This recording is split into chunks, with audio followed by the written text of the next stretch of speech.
Good evening. Leading the news this Tuesday, President Bush said he's considering easing the embargo against Iraq. Israeli Prime Minister Shamir said he expects Mideast peace talks to begin within 2 months. We'll have details in our news summary in a moment. Jim?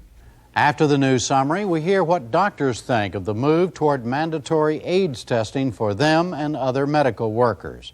Then Bruce Van Voorst of Time magazine reports on what a post-Cold War CIA should be and not be. And essayist Jim Fisher talks about making hay in Kansas. President Bush said today he's considering whether to allow Iraq to sell limited amounts of oil again so it can buy food and medicine.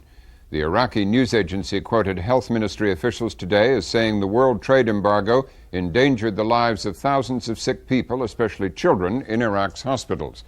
President Bush spoke at a White House photo opportunity this morning. My view is the UN mechanism is clear in terms of helping children and those who may be threatened with either famine or disease. Machinery's in place there, and it's very clear that Saddam Hussein has not complied with the UN resolution, so we'll see what we can do. We're not trying to hurt any individuals there. Our argument is not with the women and children of Iraq, it's with the dictator. Later, White House spokesman Marlin Fitzwater said the administration was concerned that Iraq might be diverting relief supplies for political purposes. 3 U.S. soldiers were killed today in an accidental explosion near their base in Kuwait. The soldiers were clearing ammunition remaining from a July 11th explosion when some of it detonated. The Pentagon said today it has discovered cracks in its top fighter jet.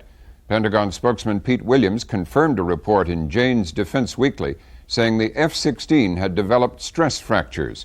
Jane's reported the cracks had been found in 2,900 F-16s worldwide.